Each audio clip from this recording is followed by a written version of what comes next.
Good morning children, मैं सुरेश स्वदेशी आज का वीडियो लेकर आया हूँ कॉन्टिनेंट्स और ओशियंस के बारे में।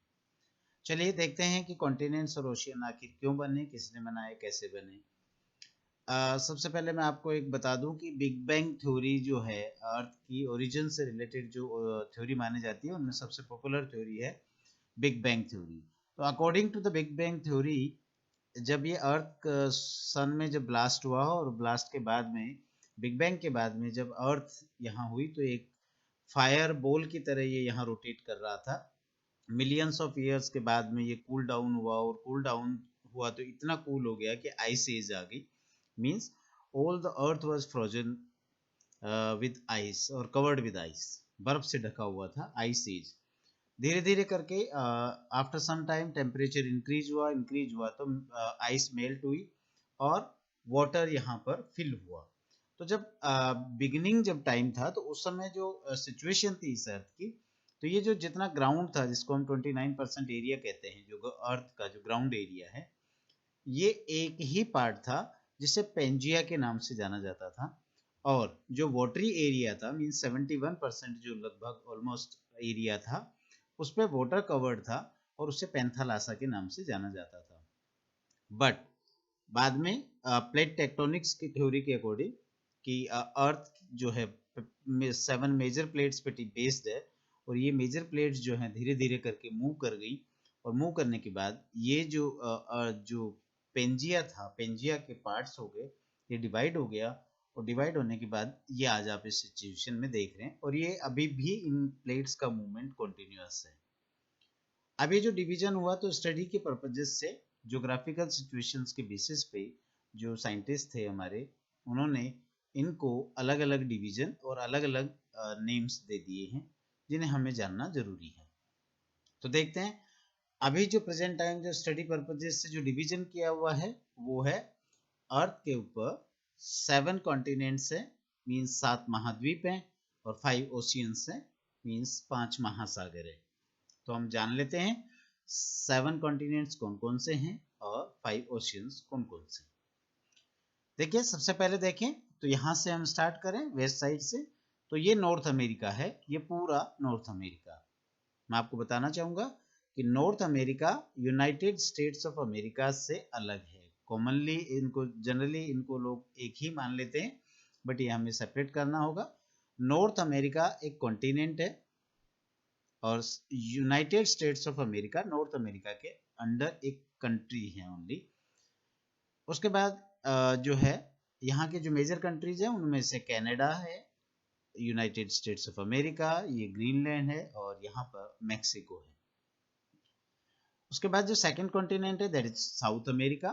चूंकि ये साउथ में है इसलिए साउथ अमेरिका कह दिया जाता है और इसका नाम कर दिया गया है, it's named as South America. इस कॉन्टिनेंट के जो मेजर कंट्रीज हैं, मेजर कंट्रीज में आप Brazil, Venezuela, Peru, Chile, Paraguay etcetera.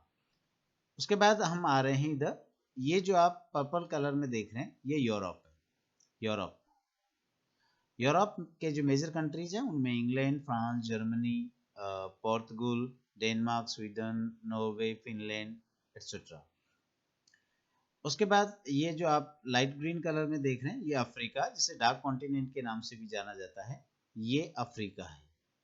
अभी बहुत सारे लोग अफ्रीका और साउथ अफ्रीका में कंफ्यूजन रखते हैं, तो मैं बता दूं साउथ अफ्रीका यहाँ पर एक कंट्री है छोटा सा और अफ्रीका पूरा कॉन्टिनेंट है।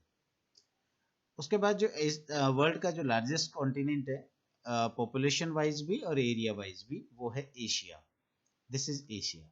एशिया के जो मेजर कंट्रीज हैं उनमें इंडिया, चाइना, आपका जो है Pakistan, Bangladesh, Bhutan, Nepal, Iran, Iraq, Saudi Arabia, ये सारे जो कंट्रीज हैं, और सबसे बड़ा जो कंट्री है वो Russia.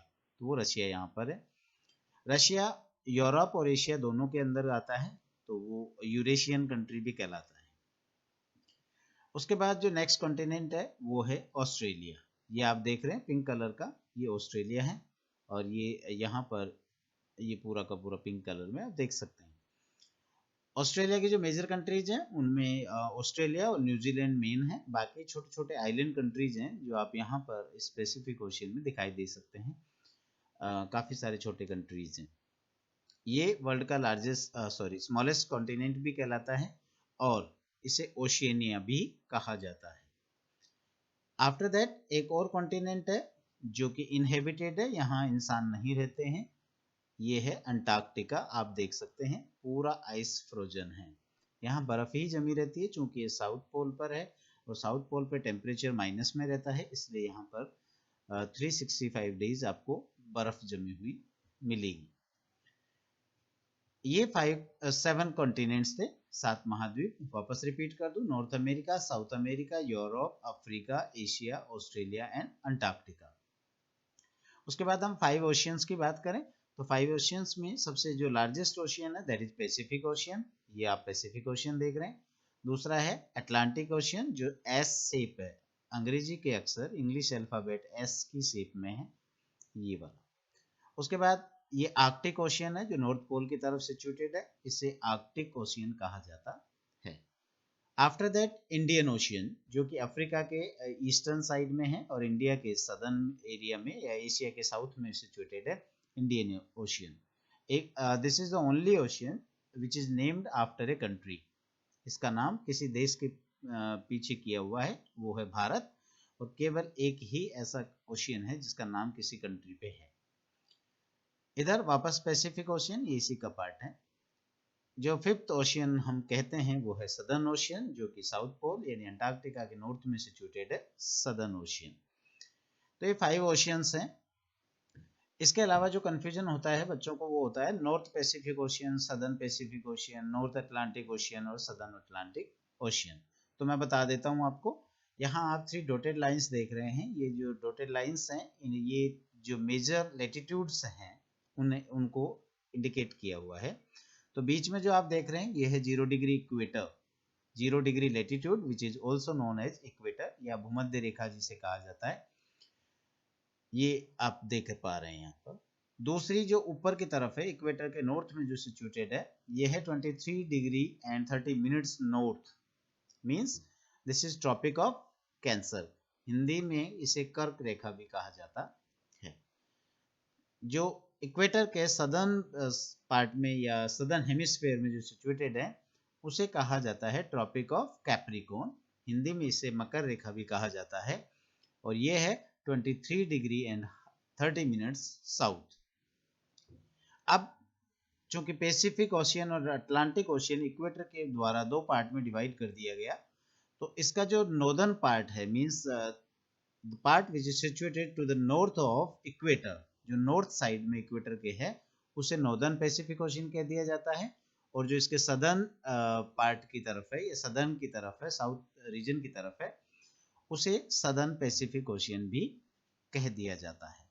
Similarly Atlantic ocean equator के नॉर्थ की तरफ जो है जो अटलांटिक ओशियन का पार्ट है उसे नॉर्दर्न अटलांटिक ओशियन कह दिया जाता है, and the part which is situated to the south of equator उसे कह दिया जाता है सदर्न अटलांटिक ओशियन।